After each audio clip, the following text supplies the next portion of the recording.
Halo teman-teman, selamat datang di channel Akbar Ibra Sadewa. Hari ini, kita akan menyimak kisah legendaris Timun Mas, seorang gadis pemberani yang melawan raksasa jahat, menghadapi keserakahan seorang raja, dan membawa kemakmuran bagi desanya. Kisah penuh petualangan, keberanian, dan keajaiban yang pastinya seru untuk disimak.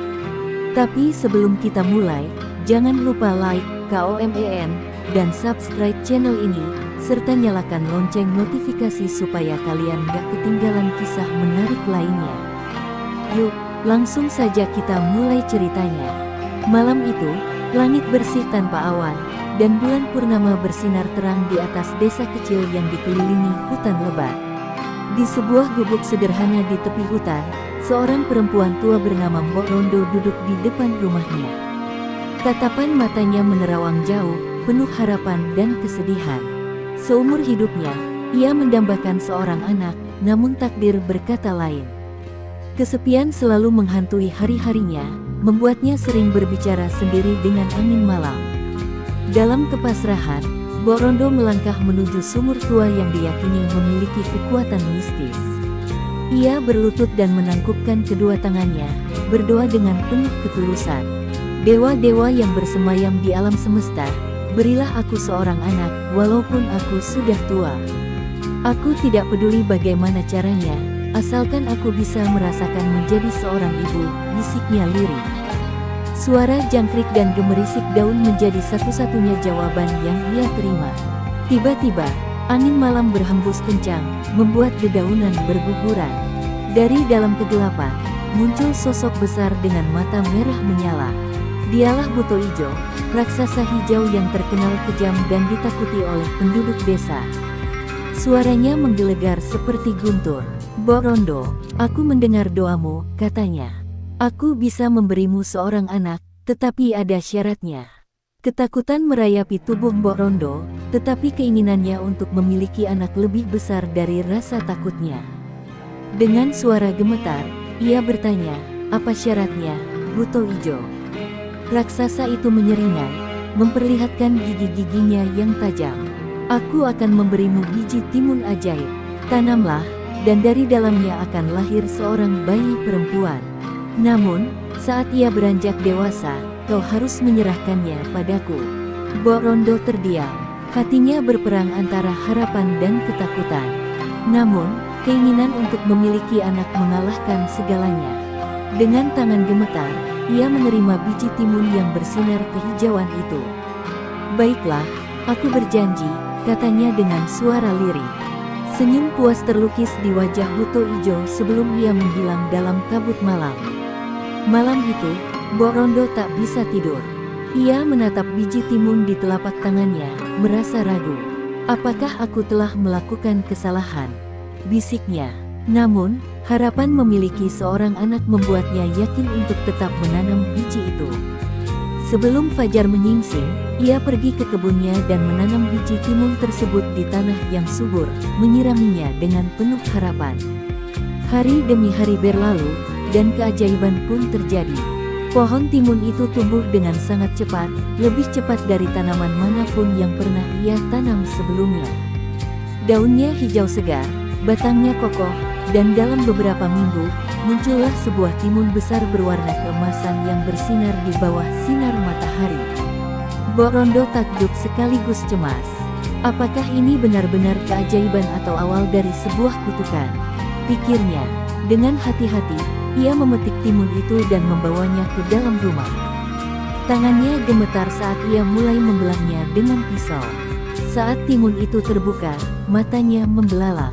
Di dalamnya, terbaring seorang bayi perempuan mungil dengan kulit halus dan mata bening.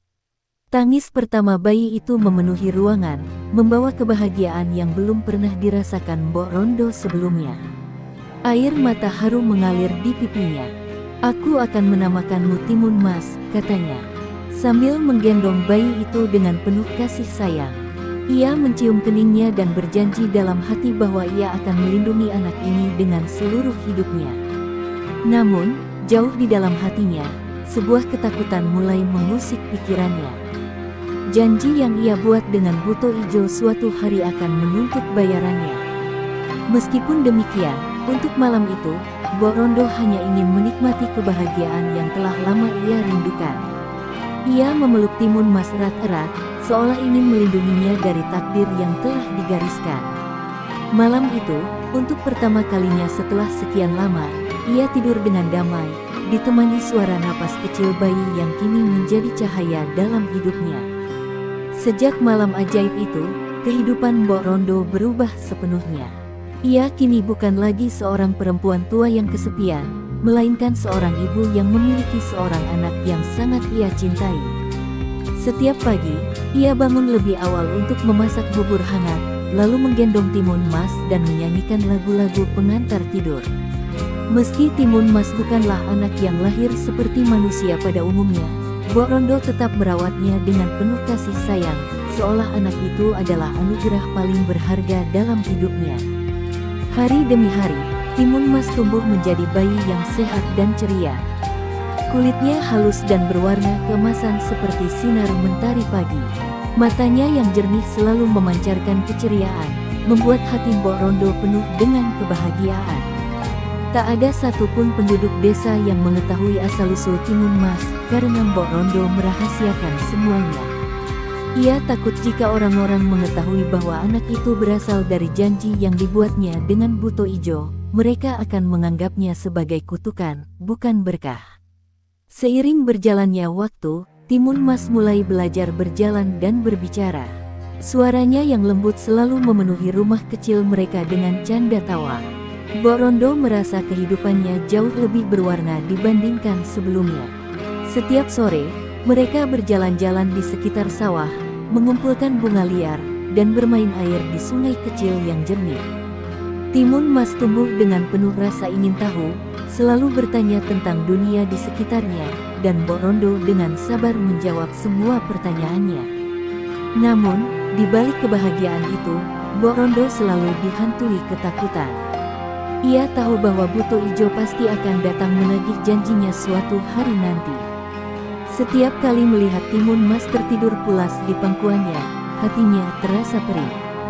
Ia ingin melindungi anaknya, tetapi ia juga sadar bahwa ia hanya seorang perempuan tua yang tak memiliki kekuatan untuk melawan raksasa itu. Ia mulai sering berdoa dalam diam, berharap keajaiban lain datang untuk menyelamatkan mereka. Tahun demi tahun berlalu, dan Timun Mas tumbuh menjadi gadis kecil yang lincah dan cantik. Rambutnya panjang terurai, dan kulitnya berkilauan seperti butiran emas saat terkena sinar matahari. Ia sangat cerdas dan memiliki keberanian yang luar biasa. Tak seperti anak perempuan lain di desa, Timun Mas senang berlarian di hutan, memanjat pohon, dan menangkap ikan di sungai. Kepribadiannya yang penuh semangat membuat semua orang di desa menyayanginya, meskipun mereka tak pernah tahu dari mana asal-usulnya. Suatu hari, saat mereka duduk di depan rumah sambil menenun tikar dari daun pandan, Timun Mas bertanya, "Ibu, mengapa aku berbeda dari anak-anak lain? Mengapa kulitku berwarna keemasan?" Pertanyaan itu membuat Mbok Rondo terdiam sejenak. Ia tahu bahwa cepat atau lambat, Timun Mas akan mulai mempertanyakan asal-usulnya. Dengan suara lembut, ia menjawab, "Kau adalah anugerah dari langit, Nak. Kau istimewa, dan ibu sangat bersyukur memiliki dirimu." Jawaban itu tampaknya cukup bagi Timun Mas untuk saat itu, tetapi Mbok Rondo tahu bahwa ia tak bisa menyembunyikan kebenaran selamanya. Malam harinya, saat Timun Mas tertidur lelap, Mbok Rondo duduk di tepi jendela, menatap bulan purnama yang bersinar terang. Ia mengingat kembali malam ketika buto ijo datang kepadanya, dan hatinya bergetar. Apa yang harus aku lakukan saat ia datang menagih janjinya? Gumamnya dengan cemas. Tak jauh dari hutan, di tempat yang gelap dan tersembunyi, buto ijo mengamati desa dari kejauhan. Ia tahu bahwa waktu yang dijanjikan semakin dekat. Ia telah menunggu bertahun-tahun, dan kini ia bisa merasakan bahwa Timun Mas telah tumbuh menjadi gadis yang kuat. Tak lama lagi, katanya dengan suara geram, "Aku akan datang untuk mengambilnya." Di rumah kecilnya, Mbok Rondo akhirnya mengambil keputusan. Ia tidak akan menyerahkan Timun Mas begitu saja. Ia harus mencari cara untuk melindungi anaknya, meskipun itu berarti harus melawan takdir. Dengan tekad baru dalam hatinya, ia memutuskan bahwa ia akan mencari pertolongan sebelum semuanya terlambat. Malam itu, ia tidur dengan satu harapan, semoga dewa-dewa masih mau mendengarkan doanya, seperti dulu ketika mereka mengirimkan timun mas kepadanya. Pagi itu, matahari bersinar hangat di atas desa. Timun mas berlari-lari kecil di halaman rumah, membantu Mbok Rondo menyapu daun kering. Gadis itu semakin tumbuh menjadi sosok yang kuat dan cekatan. Wajahnya yang berseri-seri selalu membawa kebahagiaan bagi Mbok Rondo, tetapi di balik senyuman itu, hati sang ibu mulai dipenuhi kecemasan. Ia tak bisa melupakan firasat buruk yang terus menghantuinya selama beberapa malam terakhir. Sejak percakapannya dengan Timun Mas tentang asal-usulnya, Mbok Rondo semakin sering terjaga di malam hari. Ia khawatir Buto Ijo akan segera datang untuk menagih janji yang telah ia buat bertahun-tahun lalu. Bayangan raksasa hijau itu terus menghantui pikirannya, membuatnya gelisah dan takut. Ia tahu bahwa tak ada seorang pun di desa yang bisa melawan makhluk sekuat Buto Ijo. Kekhawatiran Mbok Rondo akhirnya menjadi kenyataan. Pada suatu sore, angin berhembus lebih kencang dari biasanya, membuat pepohonan bergoyang liar. Burung-burung beterbangan dengan panik, dan suara gemuruh terdengar dari arah hutan. Dari kejauhan, sosok besar dengan mata menyala merah muncul di antara pepohonan. Buto Ijo telah datang. Langkah raksasa itu mengguncang tanah saat ia mendekati desa. Para penduduk yang melihatnya segera berlari ke dalam rumah mereka, menutup pintu dan jendela. Mereka tahu bahwa raksasa itu bukanlah makhluk yang bisa mereka hadapi. Dengan suara menggelegar, Buto Ijo berteriak, "Mbok Rondo, aku datang untuk menagih janjimu. Serahkan timun mas kepadaku sekarang juga." Mbok Rondo yang sedang menenun di dalam rumah terlonjak kaget mendengar suara itu. Wajahnya langsung pucat. Ia bergegas menarik timun mas ke dalam dan mengunci pintu. "Dengar, nak," katanya dengan suara bergetar, "kau harus bersembunyi. Jangan keluar apapun yang terjadi." Timun Mas yang belum memahami sepenuhnya apa yang terjadi hanya mengangguk, meski hatinya mulai dipenuhi rasa takut. Dengan langkah berat, Mbok Rondo keluar dari rumah dan berdiri di hadapan Buto Ijo. Tangannya gemetar, tetapi ia mencoba memberanikan diri. "Buto Ijo, berilah aku waktu lebih lama," pintanya dengan suara lirih. "Timun Mas masih terlalu muda. Aku mohon, biarkan dia bersamaku beberapa tahun lagi." Buto Ijo menggeram tidak sabar. "Janji adalah janji, Mbok Rondo. Aku sudah menunggu cukup lama." Suaranya menggema di seluruh desa, membuat beberapa orang yang mengintip dari balik jendela gemetar ketakutan. Namun, setelah melihat wajah Mbok Rondo yang ketakutan, raksasa itu mendengus kasar dan berkata, "Baiklah, aku akan memberimu waktu. Tapi ingat, saat aku kembali nanti, kau tak bisa lagi menghindar." Tanpa menunggu jawaban, Buto Ijo berbalik dan melangkah kembali ke hutan, meninggalkan jejak besar di tanah berlumpur. Mbok Rondo jatuh, berlutut, air matanya mengalir tanpa bisa ia tahan. Ia tahu bahwa waktu yang tersisa tidak banyak. Jika ia tidak menemukan cara untuk menyelamatkan Timun Mas, maka anak itu akan diambil selamanya. Di dalam rumah, Timun Mas mengintip dari balik jendela, hatinya dipenuhi kebingungan. Ia belum mengerti sepenuhnya apa yang sedang terjadi, tetapi satu hal yang ia tahu, sesuatu yang buruk akan menimpanya. Saat Mbok Rondo kembali masuk, wajahnya terlihat sangat lelah. Dengan suara lirih, ia berkata, "Nak, kita harus bersiap. Ibu tidak akan membiarkan Buto Ijo mengambilmu begitu saja." Malam itu, Mbok Rondo tidak tidur. Ia duduk di tepi ranjang, menatap wajah Timun Mas yang terlelap. Pikirannya terus berputar, mencari jalan keluar. Ia tahu bahwa melawan raksasa seperti Buto Ijo bukanlah hal yang mudah, tetapi ia juga tidak bisa menyerahkan anak satu-satunya begitu saja.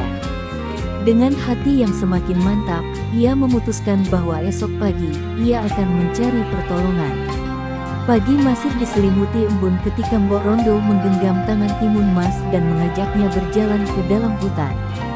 Mereka melangkah dengan hati-hati di antara pepohonan rimbun, sementara suara burung dan gemerisik daun menemani perjalanan mereka. Mbok Rondo telah memutuskan untuk mencari seorang petapa tua yang konon memiliki ilmu sakti.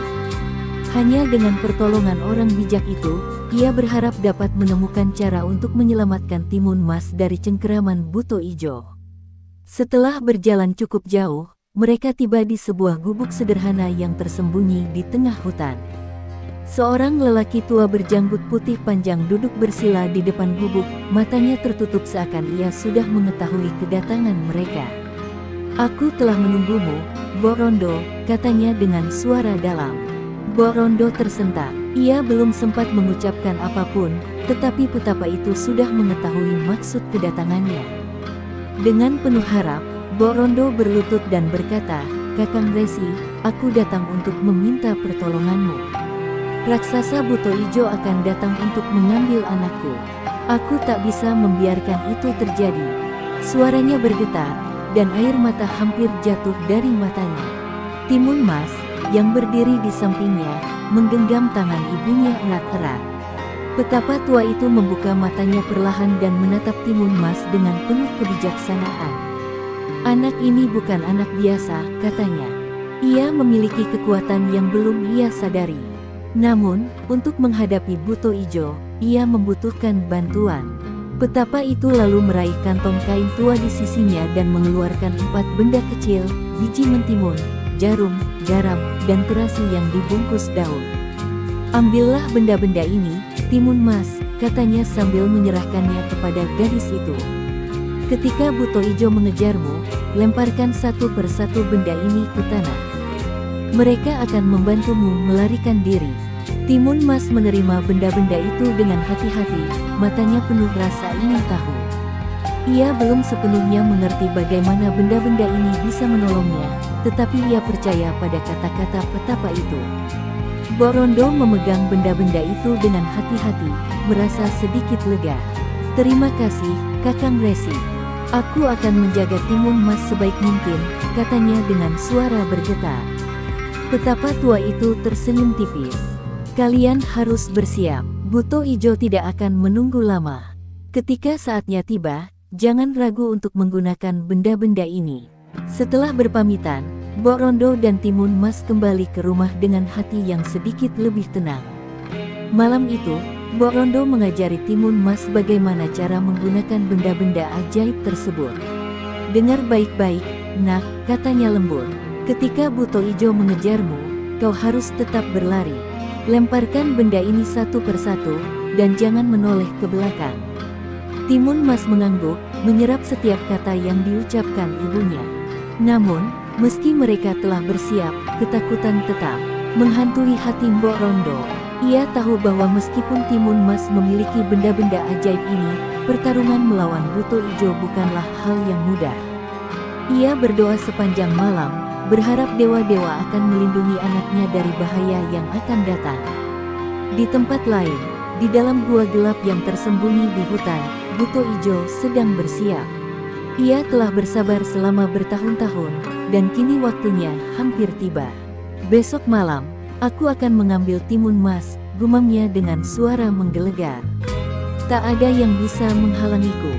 Dengan mata penuh amarah dan kelaparan, ia bersiap untuk menagih janjinya. Malam semakin larut, dan bulan purnama bersinar terang di langit. Timun Mas tidur dengan nyenyak, memeluk benda-benda ajaib yang diberikan oleh petapa tua.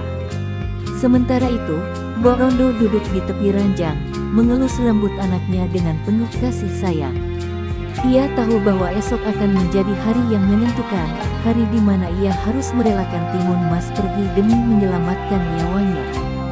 Fajar baru saja menyingsing ketika Mbok Rondo bangun dengan perasaan gelisah. Angin bertiup lebih kencang dari biasanya, dan langit tampak mendung seakan memberi pertanda buruk. Ia menatap wajah Timun Mas yang masih tertidur pulas, lalu menghela napas panjang. Hari ini adalah hari yang ia takutkan selama bertahun-tahun. Hari di mana Buto Ijo akan datang untuk menagih janjinya. Tak lama kemudian, Timun Mas terbangun dan melihat ibunya duduk termenung di tepi ranjang. "Ibu, ada apa?" Tanyanya dengan suara lembut. Borondo menatapnya dengan mata penuh kasih sayang, lalu mengusap kepalanya. Nak, hari ini kau harus pergi jauh. Buto Ijo akan datang, dan ibu tidak ingin kehilanganmu, katanya dengan suara bergetar. Timun Mas terdiam, mencoba memahami kata-kata ibunya.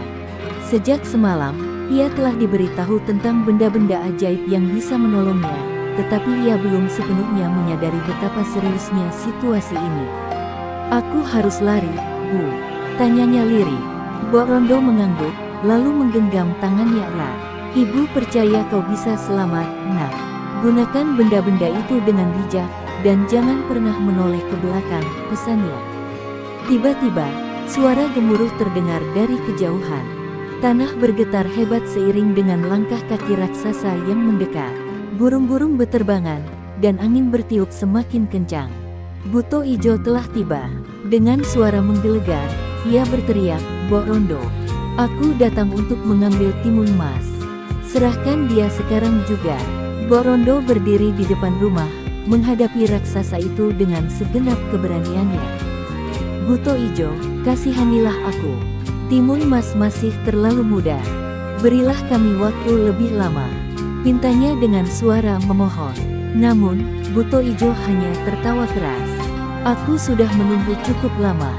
Jangan coba-coba mengelabuhiku, Borondo, katanya sambil menginjak tanah dengan keras, membuat debu beterbangan ke udara. Melihat ancaman yang nyata, Borondo segera berlari ke dalam rumah dan menarik tangan Timun Mas. Sekarang, Nak, pergilah secepat mungkin, katanya dengan panik. Timun Mas, yang kini mengerti bahaya yang mengintainya, segera berlari keluar dari rumah dan menuju hutan. Kakinya bergerak cepat di antara pepohonan, tetapi suara langkah kaki Buto Ijo terdengar semakin dekat. Buto Ijo melihat Timun Mas melarikan diri dan menggeram marah. Kau tidak bisa kabur dariku, teriaknya, lalu ia mulai mengejar dengan langkah-langkah raksasanya. Setiap pijakannya mengguncang tanah, menciptakan lubang besar di belakang Timun Mas. Gadis itu berlari sekuat tenaga, tetapi ia tahu bahwa raksasa itu jauh lebih besar dan kuat darinya. Saat Buto Ijo semakin mendekat, Timun Mas teringat pesan ibunya. Dengan tangan gemetar, ia mengambil biji mentimun dari kantong dan melemparkannya ke tanah. Seketika, tanaman mentimun tumbuh dengan cepat, membentuk ladang yang luas dan lebar. Ratusan mentimun muncul di mana-mana, menghalangi langkah Buto Ijo. Raksasa itu menggeram marah, tetapi ia tak bisa menahan rasa laparnya. Dengan rakus, ia mulai melahap mentimun-mentimun itu satu persatu. Kesempatan itu dimanfaatkan oleh Timun Mas untuk berlari lebih jauh. Ia tahu bahwa Buto Ijo belum menyerah, dan masih ada benda-benda lain yang bisa ia gunakan. Dengan napas tersengal, ia terus berlari, berharap benda ajaib berikutnya akan membantunya melarikan diri lebih jauh lagi. Sementara itu, di kejauhan, Buto Ijo mulai menyadari bahwa ia telah tertipu. Dengan kemarahan yang membara, ia bangkit dan kembali mengejar Timun Mas dengan kecepatan yang lebih dahsyat. Timun Mas terus berlari di antara pepohonan, napasnya terengah-engah. Kakinya mulai terasa lelah, tetapi ia tahu bahwa ia tidak boleh berhenti. Di belakangnya, suara langkah kaki Buto Ijo semakin mendekat, mengguncang tanah dengan setiap hentakan. Raksasa itu telah selesai melahap mentimun yang menghambatnya dan kini kembali mengejar dengan amarah yang membara. Kau tidak akan bisa lari dariku, Timun Mas, teriaknya, suaranya menggelegar di seluruh hutan. Dengan jantung berdebar kencang, Timun Mas mengingat benda ajaib yang diberikan oleh petapa. Tanpa ragu, ia merogoh kantongnya dan mengambil segenggam jarum, lalu melemparkannya ke belakang. Dalam sekejap, jarum-jarum itu berubah menjadi hutan bambu yang rimbun dan tajam. Ratusan batang bambu tumbuh tinggi dan lebat, menciptakan penghalang raksasa yang sulit ditembus. Buto Ijo menggeram marah saat ia menabrak hutan bambu yang tiba-tiba muncul. Batang-batang bambu yang tajam melukai tubuhnya, membuatnya meraung kesakitan. Namun, ia tidak menyerah begitu saja. Dengan kekuatan luar biasa, ia mengayunkan tangannya yang besar dan menumbangkan bambu-bambu itu satu persatu. Meski tubuhnya penuh luka, ia terus bergerak maju, semakin mendekati Timun Mas. Sementara itu, Timun Mas terus berlari tanpa menoleh ke belakang. Tubuhnya penuh keringat, dan napasnya semakin berat, tetapi ia tidak bisa berhenti sekarang. Ia harus menemukan cara lain untuk melarikan diri sebelum Buto Ijo berhasil melewati rintangan bambu. Dengan tangan gemetar, ia mengambil segenggam garam dari kantongnya dan melemparkannya ke tanah. Dalam hitungan detik, garam itu berubah menjadi lautan luas yang tiba-tiba muncul di tengah hutan. Ombak bergulung-gulung, menciptakan jurang pemisah yang besar antara Timun Mas dan Buto Ijo. Gadis itu terus berlari di sepanjang tepian, mencari jalan untuk menyelamatkan diri. Sementara itu, di seberang lautan garam, Buto Ijo menggeram penuh kemarahan. Raksasa itu mencoba menyeberangi lautan dengan berenang, tetapi air asin yang tiba-tiba muncul membuat tubuhnya terasa panas dan perih. Ia meraung kesakitan, tetapi tetap memaksakan diri untuk menyeberang. Dengan kekuatan besar, ia mengayunkan tangannya, menciptakan gelombang besar yang hampir mencapai Timun Mas. Gadis itu terkejut, tetapi ia tidak punya waktu untuk merasa takut. Saat melihat Buto Ijo berhasil melewati lautan garam, Timun Mas tahu bahwa ia harus segera menggunakan benda terakhir yang ia miliki. Dengan sisa tenaganya, ia mengambil terasi dari kantongnya dan melemparkannya ke belakang. Seketika, tanah bergetar hebat, dan dari dalam bumi muncul lumpur hitam yang mendidih. Lumpur itu menyebar dengan cepat, menelan segala yang ada di jalurnya. Buto Ijo yang sedang berlari tidak sempat menghindar. Kakinya terperosok ke dalam lumpur panas itu, dan ia mulai meronta dengan panik. "Tidak, ini tidak mungkin," teriaknya dengan suara menggema. Semakin ia bergerak, semakin dalam tubuhnya tenggelam. Lumpur panas itu perlahan-lahan menelannya, hingga akhirnya hanya suara raungannya yang tersisa sebelum semuanya menjadi sunyi. Melihat Buto Ijo benar-benar lenyap, Timun Mas terdiam, masih tidak percaya bahwa ia telah selamat. Lututnya melemas, dan ia terduduk di tanah, napasnya terengah-engah. Air matanya mengalir, bukan karena kesedihan, tetapi karena kelegaan yang luar biasa. Ia telah berhasil mengalahkan raksasa yang selama ini mengancam hidupnya. Setelah beberapa saat, Timun Mas kembali berdiri dan mulai berjalan pulang. Langit yang tadinya mendung perlahan menjadi cerah, seakan ikut merayakan kemenangannya. Dengan langkah perlahan tetapi pasti, ia menuju rumahnya, tempat Mbok Rondo yang pasti telah menunggunya dengan penuh harap dan doa. Timun Mas tahu bahwa petualangannya belum selesai, tetapi untuk saat ini, ia hanya ingin pulang ke pelukan ibunya. Setelah perjalanan panjang dan melelahkan, Timun Mas akhirnya sampai di tepi hutan. Matahari mulai tenggelam, menyelimuti desa dalam cahaya keemasan yang lembut. Tubuhnya terasa lelah, tetapi hatinya dipenuhi kelegaan. Ia menatap rumah kecilnya di kejauhan, tempat di mana Mbok Rondo pasti sedang menunggu dengan cemas. Dengan langkah terlatih, ia melangkah maju, semakin dekat dengan rumah yang telah lama ia rindukan. Sementara itu, di dalam rumah, Mbok Rondo duduk di depan pintu dengan wajah penuh kegelisahan. Sejak pagi, ia terus berdoa agar Timun Mas selamat dari kejaran Buto Ijo. Setiap kali mendengar suara angin bertiup, jantungnya berdegup kencang, berharap itu adalah tanda kepulangan anaknya. "Ya Tuhan, lindungilah anakku," bisiknya lirih, air mata mengalir di pipinya. Tiba-tiba, suara langkah kaki terdengar dari kejauhan. Mbok Rondo menegakkan tubuhnya dan menoleh ke arah jalan setapak. Matanya membelalak saat melihat sosok yang sangat ia kenal. "Timun Mas," serunya dengan suara penuh haru. Ia segera berlari keluar rumah, mendekati anaknya yang hampir roboh karena kelelahan. Timun Mas tersenyum lemah ketika melihat ibunya berlari ke arahnya. Dengan sisa tenaga yang dimilikinya, ia mengangkat tangannya, ingin menyentuh wajah ibunya. Namun, sebelum ia sempat mengucapkan sepatah kata pun, tubuhnya ambruk ke dalam pelukan Mbok Rondo. Ia terlalu lelah setelah berlari sepanjang hari dan menghadapi bahaya yang begitu besar. Mbok Rondo menangis sambil memeluk erat anaknya. Ia bisa merasakan tubuh Timun Mas yang lemah, tetapi yang terpenting, anaknya selamat. "Syukurlah, nak, syukurlah kau kembali," katanya dengan suara bergetar. Dengan hati-hati, ia mengangkat tubuh Timun Mas dan membawanya masuk ke dalam rumah, membaringkannya di atas tempat tidur dengan penuh kasih sayang.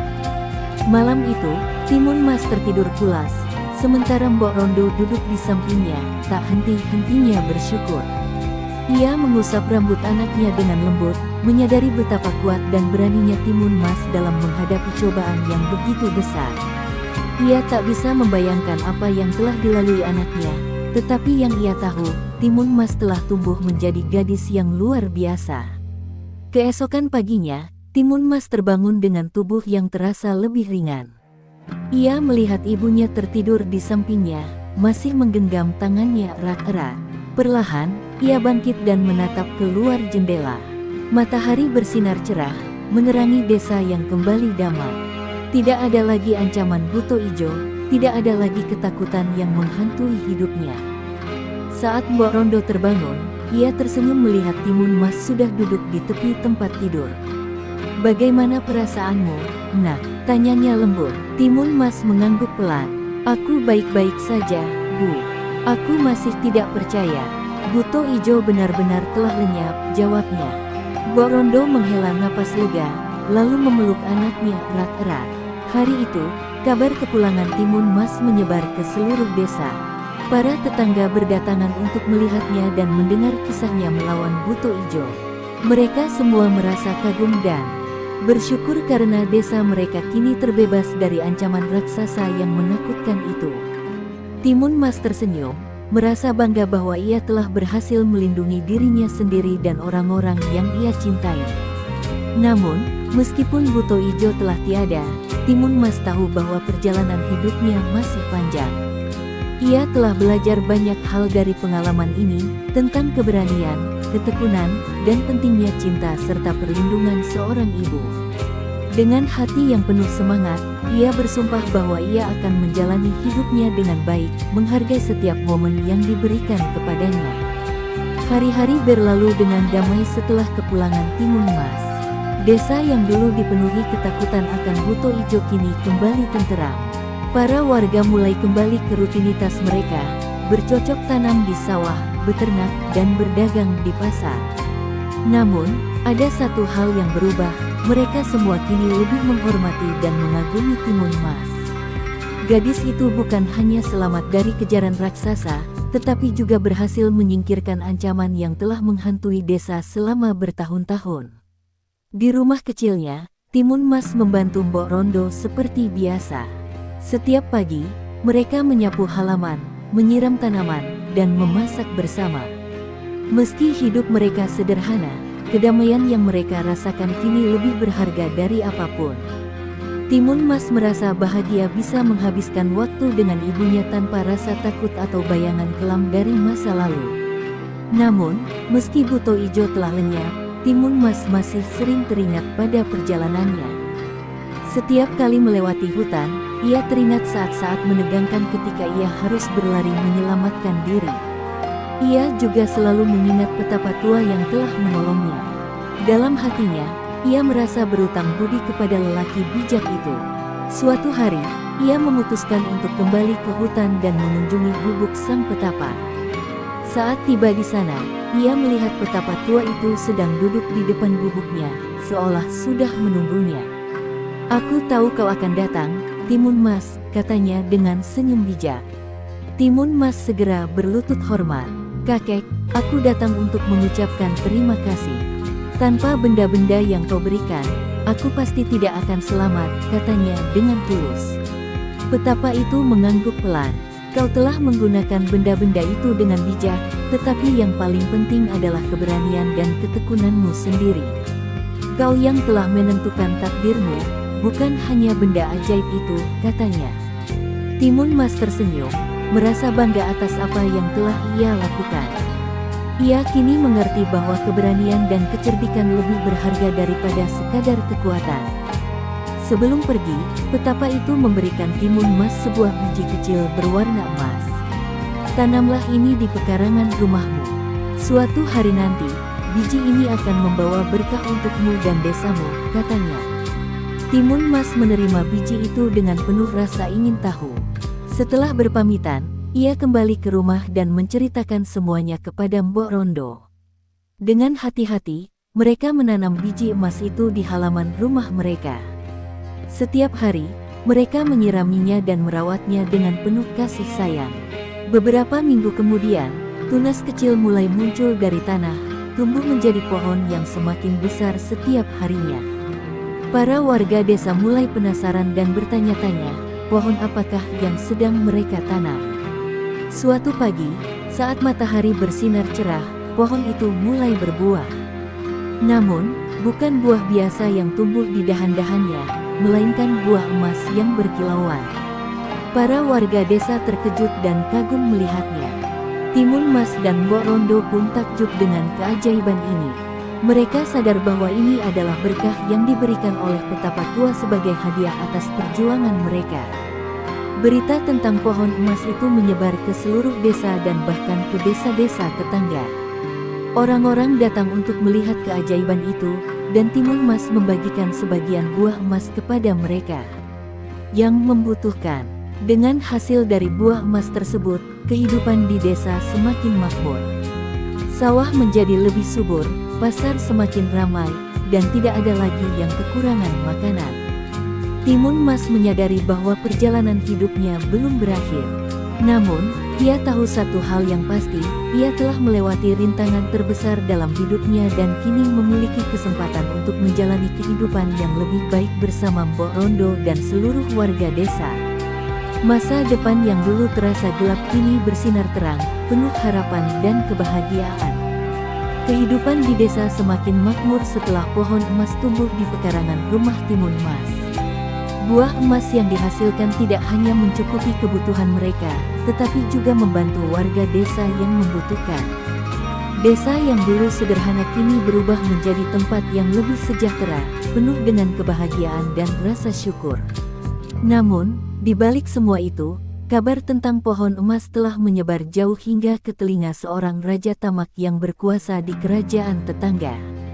Raja tersebut, yang dikenal sebagai Prabu Kalawijaya, adalah penguasa yang serakah dan tidak pernah puas dengan kekayaannya. Saat mendengar tentang pohon emas milik Timun Mas, ia segera mengutus prajuritnya untuk menyelidiki kebenaran kabar tersebut. Ketika para prajuritnya kembali dan mengabarkan bahwa pohon emas itu benar-benar ada, sang raja segera merencanakan sesuatu yang licik. Beberapa hari kemudian, pasukan Prabu Kalawijaya datang ke desa dengan membawa pesan dari sang raja. Atas perintah Prabu Kalawijaya, pohon emas ini harus diserahkan kepada kerajaan. Jika tidak, desa ini akan dihancurkan. Seru salah satu prajurit dengan suara lantang. Warga desa yang tadinya hidup damai kini kembali dipenuhi ketakutan. Mereka tidak ingin kehilangan sumber kemakmuran mereka, tetapi mereka juga tahu bahwa melawan raja bukanlah perkara mudah. Timun Mas dan Mbok Rondo saling berpandangan dengan cemas. Mereka tahu bahwa pohon emas itu adalah berkah yang harus dijaga, tetapi bagaimana mereka bisa melindunginya dari raja yang tamak dan kejam. Dengan hati penuh kegelisahan, Timun Mas meminta waktu kepada para prajurit untuk berpikir sebelum mengambil keputusan. Para prajurit setuju dan memberikan waktu 3 hari sebelum mereka kembali untuk mengambil pohon emas tersebut. Malam itu, Timun Mas duduk termenung di halaman rumahnya, menatap pohon emas yang berkilauan di bawah sinar rembulan. Ia memikirkan semua yang telah ia lalui, melawan buto ijo, melarikan diri demi nyawanya, dan akhirnya menemukan kehidupan yang damai. Apakah kini ia harus kehilangan semua itu hanya karena keserakahan seorang raja? Ia tidak bisa membiarkan hal itu terjadi. Pagi berikutnya, Timun Mas memutuskan untuk kembali menemui petapa tua di dalam hutan. Ia berharap orang bijak itu dapat memberikan solusi atas masalah yang sedang dihadapinya. Sesampainya di gubuk sang petapa, ia menceritakan semuanya dengan penuh harap. Sang petapa mendengarkan dengan seksama, lalu tersenyum. Timun Mas, kau telah menghadapi bahaya yang lebih besar sebelumnya. Jangan biarkan rasa takut menguasaimu. Aku akan membantumu sekali lagi, katanya. Petapa itu lalu menyerahkan sebuah kendi kecil berisi air jernih. Percikan air ini ke pohon emas pada malam sebelum prajurit raja datang. Air ini akan melindungi apa yang menjadi hakmu, ujarnya.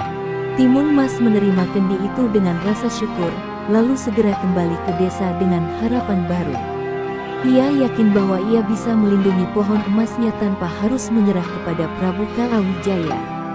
Pada malam yang ditentukan, Timun Mas mengikuti petunjuk sang petapa. Ia menuangkan air dari kendi itu ke akar dan batang pohon emas. Seketika, cahaya lembut menyelimuti pohon tersebut, lalu perlahan-lahan menghilang. Tidak ada perubahan yang terlihat, tetapi Timun Mas yakin bahwa sesuatu telah terjadi. Ia hanya bisa menunggu dan melihat apa yang akan terjadi esok hari. Keesokan paginya, para prajurit kerajaan datang dengan senjata di tangan. Waktumu sudah habis, Timun Mas. Serahkan pohon emas itu sekarang juga, bentak salah satu prajurit. Timun Mas berdiri tegak di depan pohon emas, menatap mereka dengan penuh keberanian. Pohon ini adalah berkah bagi desa kami, dan kami tidak akan menyerahkannya begitu saja, katanya lantang. Tanpa diduga, saat salah satu prajurit mencoba menebang pohon dengan kapaknya, pohon emas itu tiba-tiba bersinar terang. Cahaya menyilaukan memancar dari batangnya, membuat para prajurit terjatuh ketakutan. Dalam sekejap, akar pohon mulai bergerak seperti ular, mengikat para prajurit dan menggiring mereka menjauh dari desa. Melihat kejadian itu, para prajurit ketakutan dan melarikan diri, kembali ke istana dengan tangan kosong. Timun Mas dan seluruh warga desa bersorak gembira, mereka telah berhasil melindungi berkah mereka sekali lagi. Para prajurit Prabu Kalawijaya kembali ke istana dengan tubuh gemetar dan wajah pucat. Mereka menceritakan kejadian aneh yang mereka alami, bagaimana pohon emas tiba-tiba bersinar dan mengusir mereka dengan akar-akar yang bergerak sendiri. Mendengar hal itu, Prabu Kalawijaya menjadi marah. Itu pasti sihir, teriaknya dengan geram. Namun, di dalam hatinya, ia merasa takut. Jika pohon emas bisa melindungi dirinya sendiri, berarti ada kekuatan yang lebih besar yang menjaganya. Setelah berpikir panjang, Prabu Kalawijaya memutuskan untuk tidak lagi mengusik desa Timun Mas. Ia tidak ingin mengambil risiko menghadapi kekuatan yang tidak ia pahami. Sejak saat itu, tidak ada lagi ancaman dari kerajaan terhadap desa Timun Mas. Para warga akhirnya bisa bernapas lega, mengetahui bahwa kedamaian mereka tidak akan terusik lagi. Timun Mas dan Mbok Rondo kembali menjalani kehidupan seperti biasa, tetapi kini dengan hati yang lebih tenang. Mereka terus merawat pohon emas itu dengan penuh kasih sayang. Setiap tahun, pohon tersebut menghasilkan buah emas yang cukup untuk mencukupi kebutuhan seluruh desa. Tidak ada lagi yang kekurangan makanan atau pakaian. Desa yang dulu sederhana kini menjadi tempat yang makmur dan bahagia. Suatu hari, Timun Mas kembali mengunjungi petapa tua di dalam hutan. Ia ingin mengucapkan terima kasih sekali lagi atas bantuannya. Namun, saat tiba di gubuk itu, ia tidak menemukan siapapun di sana. Yang tersisa hanyalah jejak kaki yang menghilang ke dalam hutan. Seolah-olah sang petapa telah pergi, meninggalkan dunia ini setelah tugasnya selesai. Meski demikian, Timun Mas merasa bersyukur telah bertemu dengan orang bijak itu. Kehidupan terus berjalan, dan Timun Mas tumbuh menjadi gadis yang semakin dewasa dan bijaksana. Ia tidak hanya dikenal sebagai gadis yang berhasil mengalahkan Buto Ijo, tetapi juga sebagai pemimpin yang bijak bagi desanya. Warga sering meminta nasihat darinya, dan ia selalu membantu dengan penuh ketulusan. Keberanian dan kecerdikannya menjadi inspirasi bagi banyak orang. Suatu hari, seorang pemuda dari desa tetangga datang ke desa Timun Mas. Ia adalah seorang pengembara yang mendengar kisah tentang gadis pemberani yang melawan Buto Ijo dan melindungi desanya dari raja yang tamak. Pemuda itu bernama Arya, seorang petualang yang mencari tempat untuk menetap. Timun Mas dan Arya pun mulai sering berbicara, berbagi cerita tentang kehidupan mereka masing-masing. Seiring waktu, keduanya semakin dekat dan saling memahami. Arya bukan hanya seorang pengembara, tetapi juga seorang pria yang baik hati dan pekerja keras. Ia membantu warga desa dengan keahliannya dalam bertani dan memperbaiki rumah. Mbok Rondo melihat kebahagiaan di mata anaknya setiap kali berbicara dengan Arya, dan ia pun merestui hubungan mereka. Beberapa tahun kemudian, Timun Mas dan Arya menikah dalam sebuah perayaan sederhana tetapi penuh kebahagiaan. Seluruh desa merayakan pernikahan mereka dengan sukacita. Kini, Timun Mas tidak hanya memiliki ibunya, tetapi juga seseorang yang akan selalu berada di sisinya, berbagi suka dan duka bersama. Di bawah perlindungan pohon emas, desa mereka terus berkembang. Generasi demi generasi hidup dalam kedamaian, berkat keberanian seorang gadis yang dulu lahir dari sebutir biji mentimun. Kisah Timun Mas menjadi legenda yang diceritakan turun-temurun, mengajarkan tentang keberanian, kecerdikan, dan cinta yang tulus antara seorang anak dan ibunya.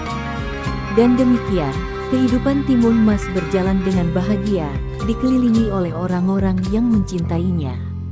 Pohon emas terus tumbuh, menjadi simbol harapan dan berkah bagi seluruh desa.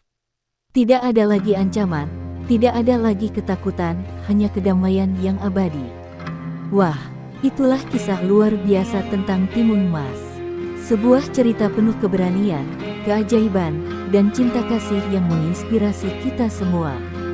Semoga kisah ini bisa memberikan pelajaran berharga untuk kita semua. Terima kasih sudah menonton sampai akhir. Jika kalian suka video ini, jangan lupa like, KOMEN, dan SHARE ke teman-teman kalian. Dan buat yang belum, subscribe sekarang juga serta nyalakan lonceng notifikasi supaya nggak ketinggalan cerita menarik lainnya. Kalau ada kekurangan dalam penyampaian cerita ini, saya mohon maaf ya. Sampai jumpa di video berikutnya, dan tetap semangat untuk belajar dan menikmati cerita-cerita seru lainnya. Bye-bye.